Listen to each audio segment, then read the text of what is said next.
watching Swipe. Coming up, precision farming from tractors that don't need drivers and satellites that tell you where to grow.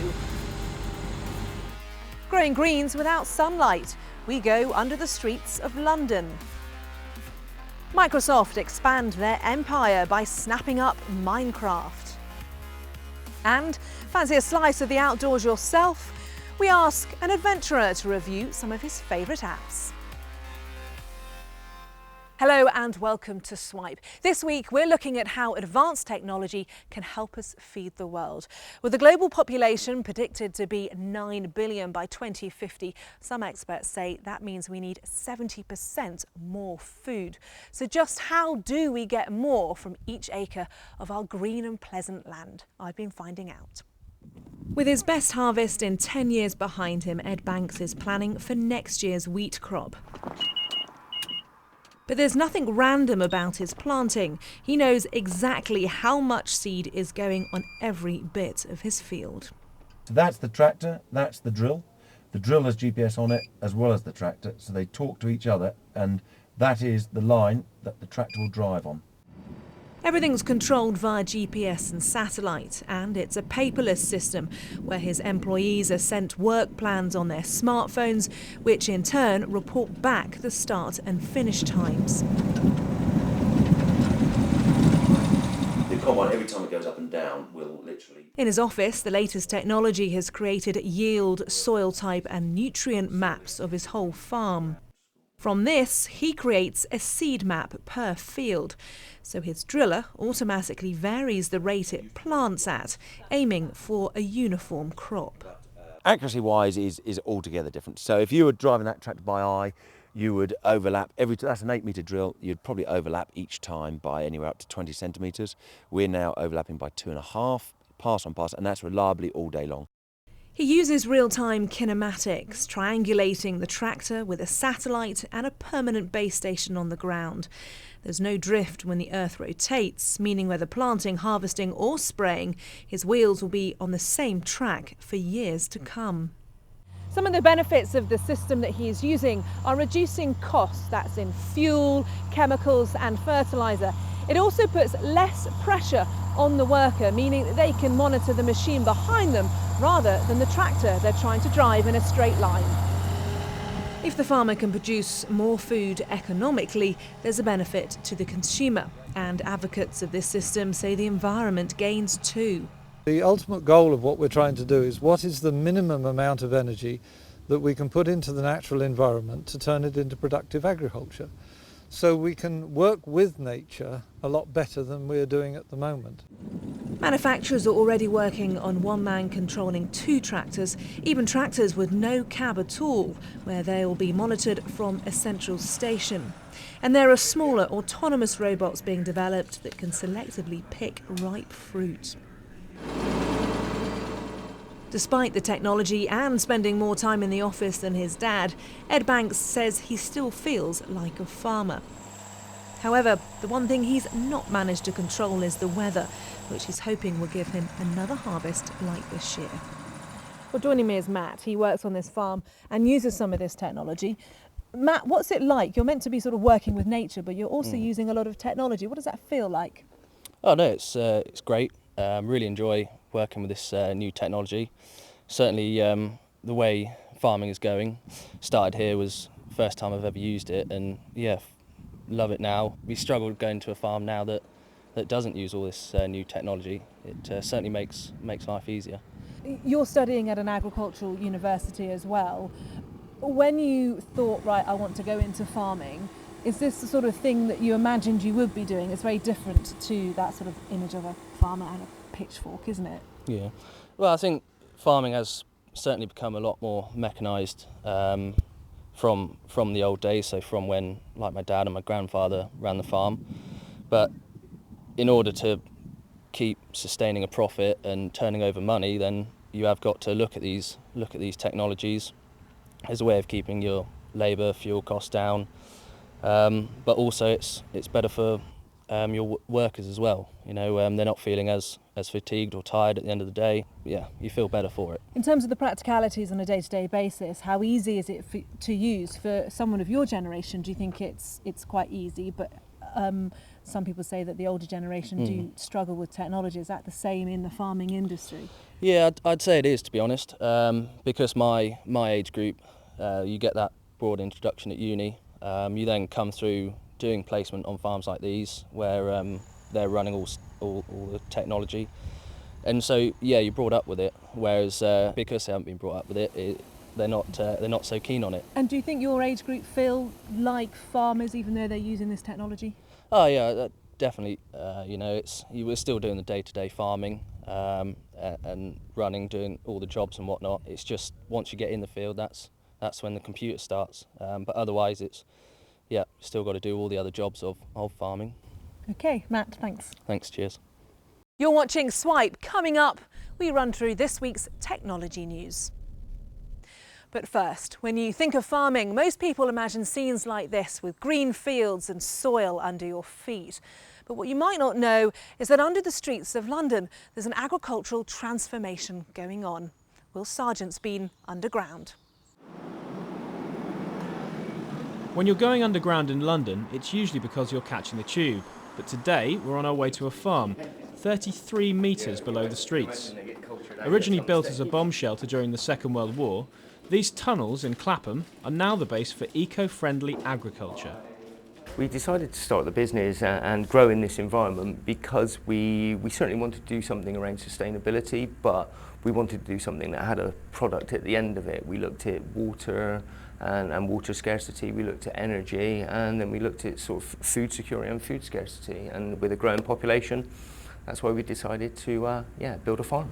Growing vegetables in these conditions isn't easy, and in order to create good quality produce, the team uses hydroponics. This eliminates the need for soil and instead uses the nutrients found in water. When this is combined with light-emitting diodes and a constant temperature, herbs can be ready to harvest in just a few days. This is a bench, which is a sealed bench, which floods with water with feed in it. The plants are first put in the dark and allowed to germinate, and once they're sprouted, we then take the cover off and we allow them to continue to grow. And we use the LED lights, which is a broad spectrum light, as close to sunlight as we possibly can. And as they reach the cotyledon stage, they're then ready for harvesting. One of the attractions of this type of farming is its sustainability. The company claim their system uses 70% less water than open field farming, and water collected from the tunnels is used to irrigate the seed beds on recycled carpets. Of course, none of this would be worth it without a viable market, and celebrity chef Michel Roux Jr. has come on board as non-executive director to offer advice. They are unbelievable. This is just the beginning of an adventure. Little shoots like this can be grown, wonderful salads, leaves, herbs. It's something that I had to do and I had to follow, and I've joined up with these guys. I've been making decisions with them and pushing this product. The market for this is huge. At the moment, growing underground has a long way to go before it replaces traditional methods. But what we see here has the potential to feed many people without increasing our carbon footprint. Will Sargent, Sky News. You're watching Swipe. Coming up, we look to the stars for our outdoor app review.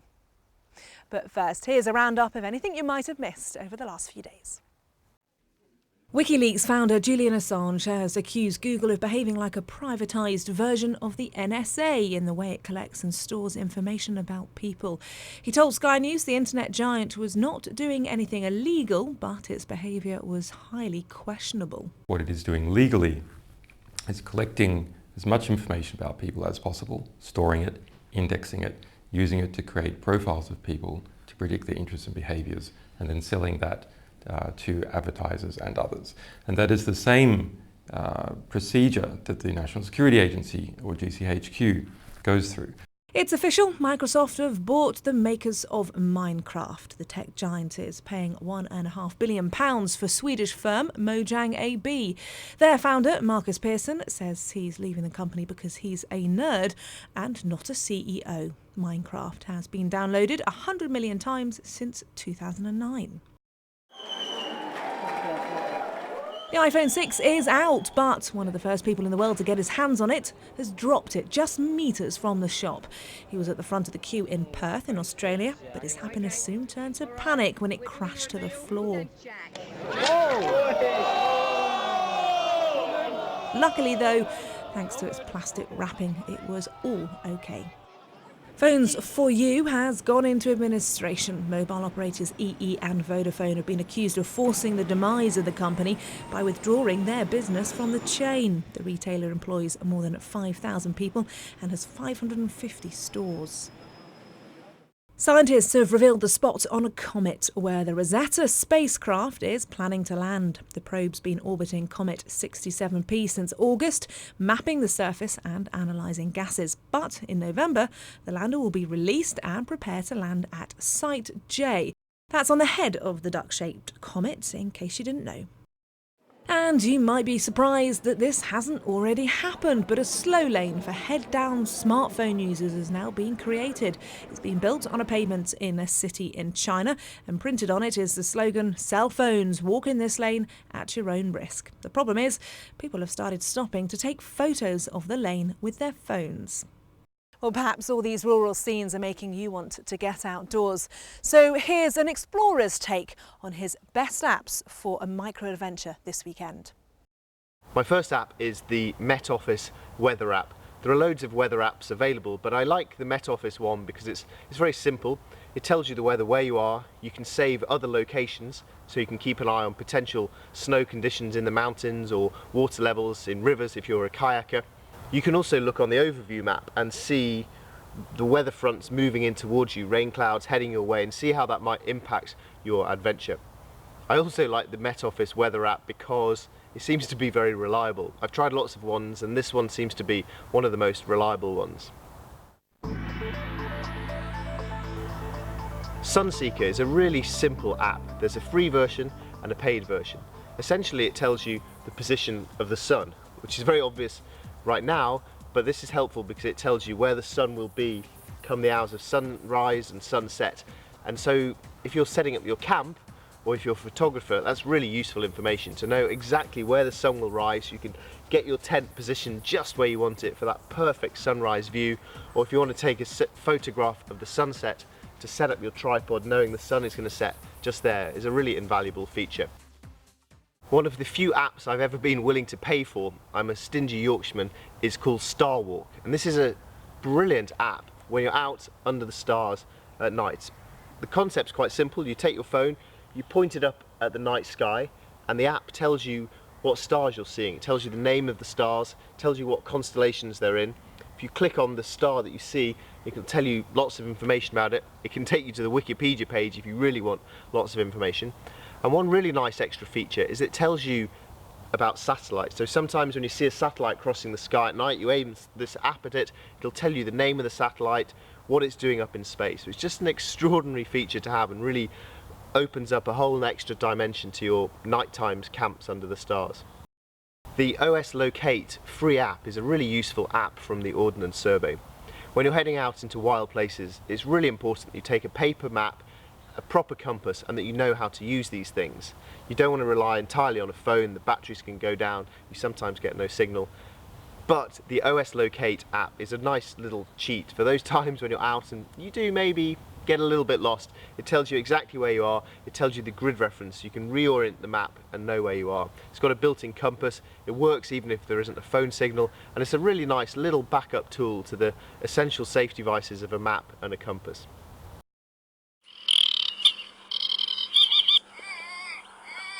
One final app I've started to enjoy recently is Birdsong ID. The more you learn about the wild, the more you start to notice and pay attention, the more beautiful and exciting wild places can be, even right here in Britain. And Birdsong ID is very simple. You record the song of a bird song you hear, and it tells you what that bird is. And these little bits of extra knowledge, I find, just make Britain more fascinating and more wild and more adventurous as well. That's it for this week. Remember, you can catch up on all the breaking tech stories on our Sky News for iPad app, our smartphone app, and of course, skynews.com. See you next time.